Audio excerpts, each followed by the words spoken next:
bienvenue pour une nouvelle vidéo, c'est du film. Donc aujourd'hui on va parler de la surdité. Donc j'ai remarqué que les internautes posaient beaucoup de questions au sourd, parce que ça les intriguait un peu. Notre monde était vraiment très bizarre.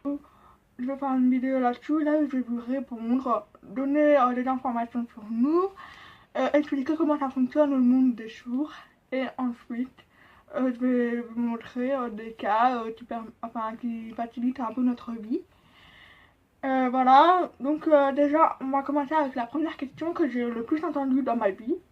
C'est pourquoi t'as un accent? Souvent on me dit t'as un accent, on dirait que t'as un accent canadien, québécois. Je ne viens pas du Québec, je ne viens pas du Canada. C'est juste l'accent d'un accent parce que je sais pas la raison, mais je pense que c'est parce que j'ai appris à parler différemment par rapport à vous. Et plus difficilement, donc c'est peu que on a une façon différente de parler et de penser aussi. J'ai appris à parler dans une association. Vous avez appris à parler avec vos parents et à l'école. Moi, c'est dans une association. Ça s'appelle la DEDAC. J'y suis depuis que j'ai 1 an. Donc c'est vraiment, j'y suis encore et c'est vraiment, ça m'a vraiment aidé dans ma vie. Je pense que c'est la raison pourquoi nous les sourds, on a des accents. C'est notre petit accent qui vient de notre monde. Ensuite, la deuxième question la plus entendue, c'est mais t'es pas sourd puis que tu parles. Il y a plusieurs types de surdité. Moi, je suis surdité profonde. Il y en a qui sont plutôt légers, d'autres qui entendent pas très bien, mais qui entendent quand même, etc. Il y en a d'autres qui signent, il y en a d'autres qui parlent. Donc, ceux qui parlent, ce sont des sourds purs oralistes. Ceux qui signent, c'est des sourds qui signent. Ils signent, ne peuvent pas parler parce que ils ont une voix, mais ils arrivent à parler différemment, difficilement. Le fait d'avoir des appareillages, des implants, des micros, etc., ça permet d'entendre les sons et pouvoir communiquer avec vous, les entendants. Si des sourds qui font les deux, qui parlent et qui signent en même temps, ils ne parlent pas super bien, mais ils signent pour compenser. Du coup, ils sont à l'aise en parlant avec des signes. Pour une information, il y en a beaucoup qui disent langage de signes. Le langage de signes, c'est plus sur l'écriture. Par exemple, le français c'est une langue. On dit langue des signes. On peut dire aussi LSF. C'est beaucoup plus court. C'est la langue des signes française. Il y a une question, c'est pas méchante. Ça montre plutôt que les entendants ils s'intéressent un peu à notre monde. Tu es sourde et que tu parles la langue des signes. Alors, tous les sourds ne parlent pas la langue des signes. Il y en a qui ne connaissent pas du tout, qui parlent et qui font que parler. Ils parlent très bien d'ailleurs. Moi, je signe un tout petit peu, pas j'ai appris à signer. Je fais des stages tous les ans, une semaine de stage tous les ans.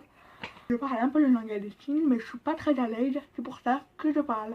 Il y a une autre question, c'est est-ce que tu entends la radio, la télé, la musique, etc.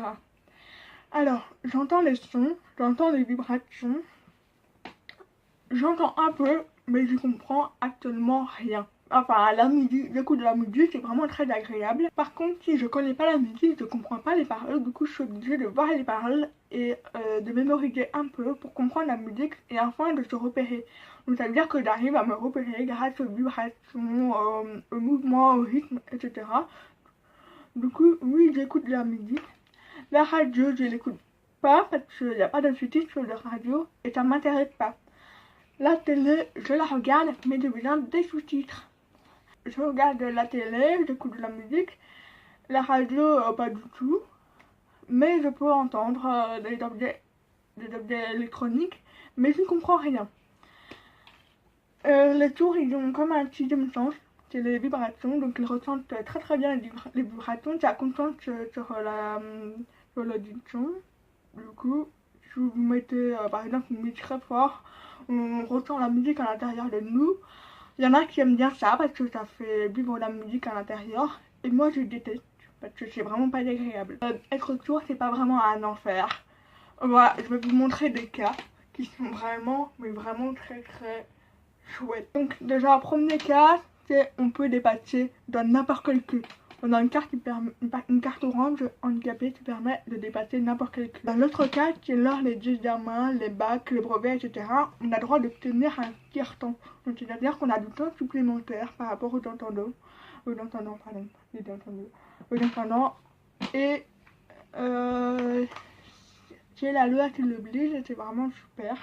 Par exemple, quand quelqu'un dit n'importe quoi ou alors qu'il t'embête avec les paroles, etc., ou alors qu'il y a beaucoup de bruit autour de toi, la nuit, etc., ben, tu peux éteindre, tu peux te déconnecter, tu entends plus rien et t'es tranquille. Par contre, d'autres cas qui ne sont pas vraiment pratiques, c'est par exemple quand tu fais des nouvelles connaissances à la piscine. Normalement, t'es censé enlever ton appareil, tu comprends rien, mais tu veux faire connaissance, bah tu peux pas parce que tu peux pas entendre. Alors, dans ce cas-là, il faut faire la lecture labiale. La lecture labiale, c'est quoi? C'est les sourires libres sur vos lèvres.